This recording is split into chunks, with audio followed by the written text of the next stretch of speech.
Welcome back into the basement, everybody. Basement Bar Sports, the fourth and uncensored podcast. Thank you for joining me tonight. Going to get into just a little bit of things here this evening. Being off season, it's just so boring in life without college football. Let's face it, we need it. We need it back in our lives. So I can't wait for college football to be back. We got our spring games that are going to be starting here real soon. So we're going to have some college football here, but we'll see what happens in some of these races for the quarterback positions at some of these schools, kind of like we talked about last time out. You know, Ohio State has a little bit of a one going on right now. I know we're going to have some new quarterbacks with Alabama. We know who the quarterback's going to be at Notre Dame. But we got some big schools looking to fill some big shoes. So I'm excited to see what's gonna happen. Who are we going to have? In the Big Ten, Michigan, Ohio State dominate the offseason storylines, of course. With good reason. I mean, the two best teams in the Big Ten the last couple of years have hands down been Michigan and Ohio State. I do hope that the Big Ten really looks at whether or not to continue this East-West thing. I think with the other two schools coming in and the possibility of some more in the future, I think we need to get rid of that. I think the two best teams need to play each other, kind of like Big 12 format.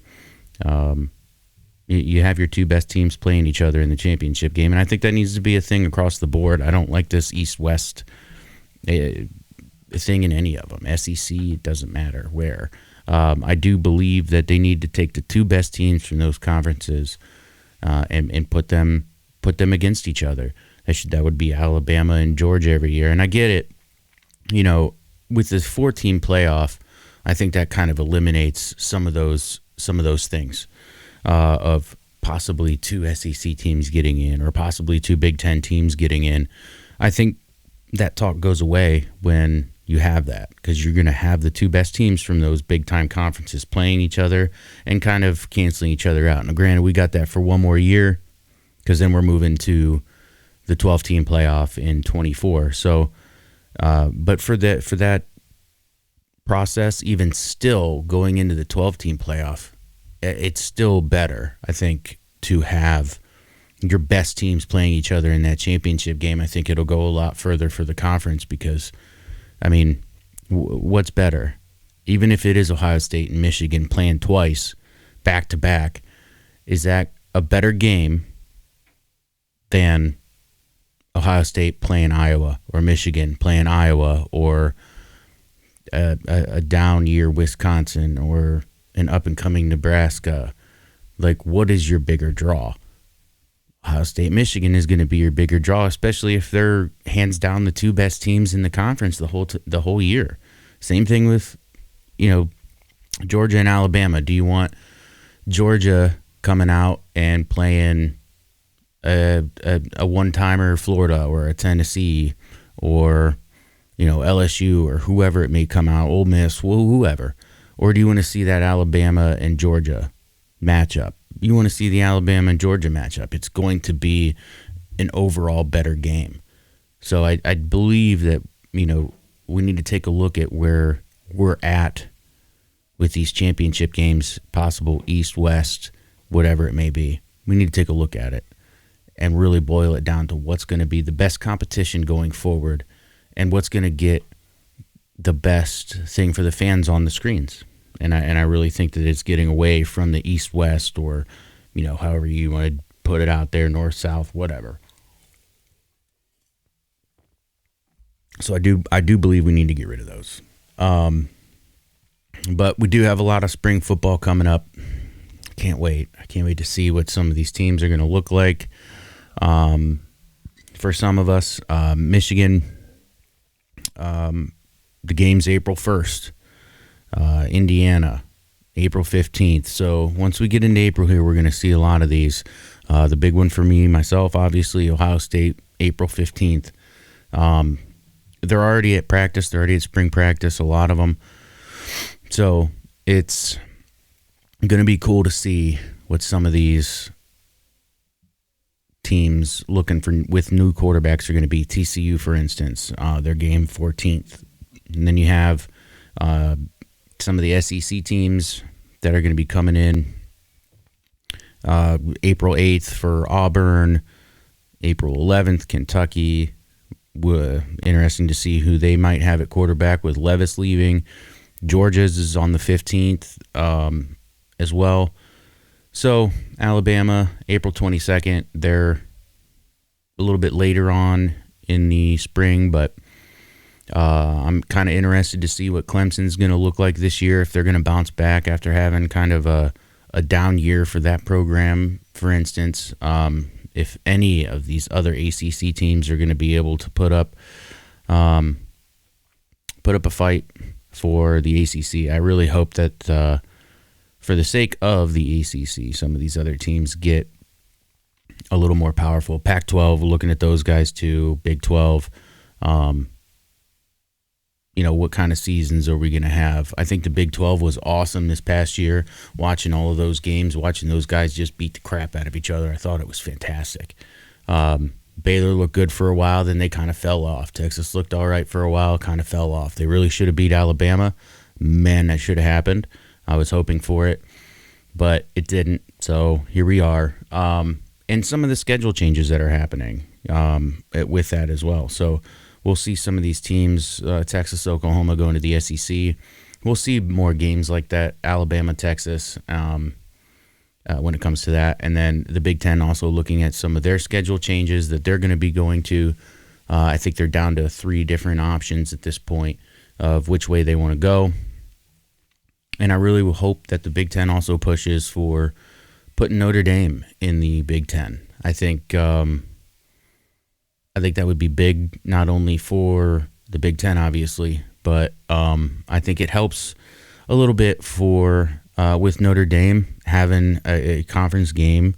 Those guys have such a stringent schedule that, being an independent, they don't have that game to lean back on like some of these other teams, Ohio State, Georgia, Alabama. Some of those ones have to lean back on. Even the Big 12 and Pac-12, if they can put something out there that is better in a championship game than what Notre Dame is producing, then there's a chance that they go. I think that at this point in the college football game and how it's working, I think this independent thing is going to work against them. BYU noticed that. They're going to the Big 12. So some of these independent schools, really, Notre Dame's kind of that last one that's there, waiting to get a conference. I don't really want to see them go to the ACC. I don't think that works. I mean, it can. It would probably work a little bit better in their favor just because of the competition level. I mean, you're not going to be seeing Ohio State, Penn State, Michigan, those kinds of teams, but geographically it works. USC's coming, which is their last game of the year every year. They're coming to the Big Ten. I mean, it makes sense, especially at this time, or within the next couple of years, especially with the 12-team playoff coming. I do think with the 12-team playoff being an independent, and if they have a strong enough season, that will help them. They'll still be able to get in to the top 12, obviously, but I think having those marquee matchups with Ohio State, with Michigan, with Penn State, with a Michigan State if they get back, or Nebraska if they get back to being what they have been historically, or Wisconsin, or any of these other ones. I mean, there's just so much more competition for them on a regular basis, and you can still keep USC, obviously, because they'll be in the Big Ten. And you can take some of those other at-large ones that are big for you, Navy, or if you're going to do the BYU, you can still keep one or two of those games and it not affect them as much, and their competition level is still up there because they're still going to be taking big teams with the Big Ten teams in the schedule. So I think that's a logical step for them. Whether that happens or not, we'll see. We'll see what the future brings there. So I know I'm kind of all over the place. I don't really have a set going on today. We're just kind of talking about some of the things that are on the mind when it comes to college football, maybe what we want to see in the future, things of that nature. Touch on maybe some of the upcoming NFL draft for some of these guys. Who do you think's going number one? Leave us a comment somewhere, either on our Facebook page, Instagram, here on the YouTube channel, anywhere. Who do you think's going first? I think with the trade up and the Bears and the Panthers, I think they're going to go after C.J. Stroud. Yeah, I'm a homer. But it does make sense. It seems like the fit that they're going for. So we'll see. I don't think they went up to number one to take Bryce Young. I just don't see it. Maybe they want to get an edge rusher. I don't know. I guess I don't see that. But I mean, you could take a Jalen Carter there, I guess, or even Will Anderson off the edge, if that's something that you want to do as Carolina. But I really do think that they need a quarterback to really solidify their future. So it'll be interesting to see what happens also with Florida quarterback Anthony Richardson. He had a really good combine, but I don't know. Is he the next Lamar Jackson? Is he going to be able to produce like that in the NFL? The guy's got a cannon. Don't get me wrong. But so does Will Levis. Will Levis has got an arm on him. Sort of reminds me coming out of college like Josh Allen. Kind of has that, is he going to be good? Is he not going to be good kind of thing. He's more of a big arm, can run the ball. He likens me a little bit to Josh Allen. Whether he would pan out to be a Josh Allen, I have no idea. And that's the beauty of it. We don't know. But some of these guys, what they did in college, I'm really interested to see where Michael Mayer goes. Probably one of the top, or maybe the top tight end coming out. We do have, if I'm not mistaken, I do believe the tight end for Georgia is also coming out as well. He'll be, Darnell Washington. So interesting to see. Interesting to see what's going to happen in the draft that's coming up here in about a month. It'll be interesting to see where some of these guys go. I'm interested to see where Jackson Smith and Jigba goes in the draft. I still think he's probably one of the better receivers. I wish he would have played a little bit more this year, but we didn't get to see that. So we'll see where that lands him, and what that means for some of these up-and-coming guys that are going to be coming in. I mean, you got some big names that we're having to replace on a lot of teams. What it means for Georgia's defense, what it means for Alabama's defense, for Alabama's offense, what they're going to do at quarterback, what they're going to do on the edge. Do they have I know that they have the talent. Everybody knows that they have the talent. We're talking about top-tier teams here. Not that I want the SEC to succeed. It is consistently SEC hate week around here, around the Basement Bar Sports family of folks. That's part of our motto. But it is interesting to see, especially rolling through this year, one more of the 4-year playoff. There's obviously going to be, I guarantee it, a debate once we get to the top 4. But I really, really can't wait for this top 12. I really can't. I believe, and especially it's been especially so the last 2 or 3 years, there's some of these teams that are coming in that are going to be a 10, a 9, an 8, maybe even a 12 that can give the top 4 teams a run for their money on any given game day. You just don't know. I think that the competition level in college football is getting a little bit more spread out. You're starting to see some of these other teams get a little bit better. You had Tennessee doing very well this year. you never know. You never know who's going to come up and be that surprise. TCU, for instance, this past year, nobody had them in the top 4. Nobody, absolutely nobody. Let alone even maybe the top 25. But there they were. Really wish they would have put up a better fight in the championship game. It was kind of a boring game. But like I said last time out, Georgia had their best game. TCU had their worst on the worst possible time. So it's going to be a great season, as always. I can't wait to see what some of these QB battles come out to, and what the next almost, I don't want to say Cinderella team, that's more March Madness like we're in now, but what that next up-and-coming team is going to be, who it's going to be. Colorado, maybe Deion gets the program turned around, gives them a winning season. That'll be interesting to see, especially with the talks of Colorado possibly joining the Big 12, Utah, Arizona State. The talks with those teams possibly joining over in the Big 12, and with the Pac-12, what their move is going to be going forward. There's going to be a lot of chess moves when it comes to conferences and layouts. I think we're going to get to a really big.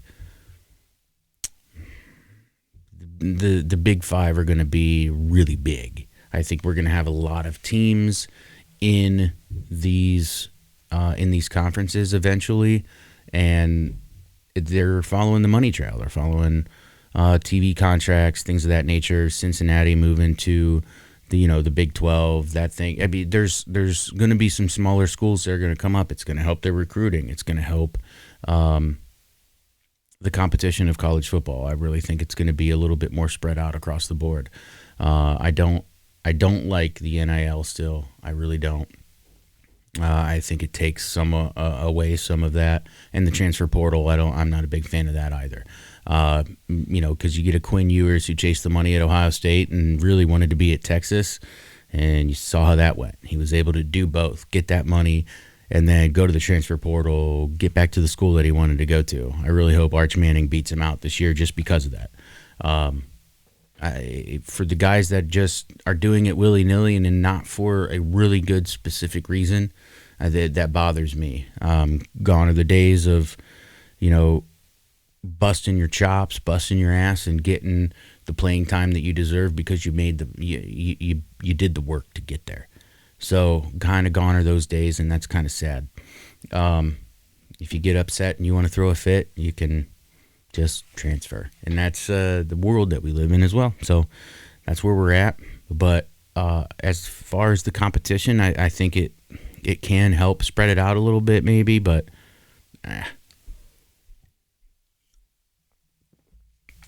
Tough it out, be a ball player. That's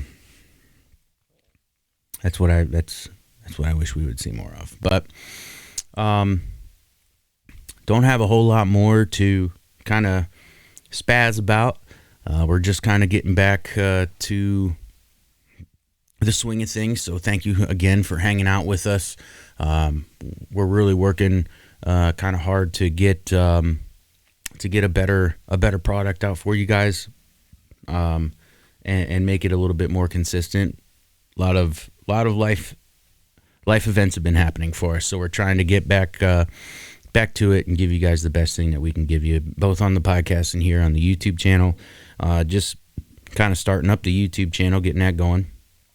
So hopefully you'll like what we're going to bring to you, especially during the college football season. And please drop any, helpful hints or anything that you guys want to see us talk about, or, hear, or questions or anything. Drop us a line. Let us know what you're thinking. If negative feedback is still feedback, so I'll take that too. But, let us know. Let us know how we're doing, what we can do to help improve and give you guys the best thing that we can put out there. So, but other than that, it's going to be a little bit of a short night. Come back in 2 weeks, give you guys another one, and like I said, hopefully it'll be improving each and every time that we come out. And I really cannot wait for this college football season to start. Really want football. So, yeah, man, drop us a line. Let us know how we're doing. Let us know what we can do or not do, what we're not doing. But give me any feedback you guys got, guys. So thank you again for joining me tonight. My name is Adam again, and thank you for joining me. That's all that I got for you. Peace.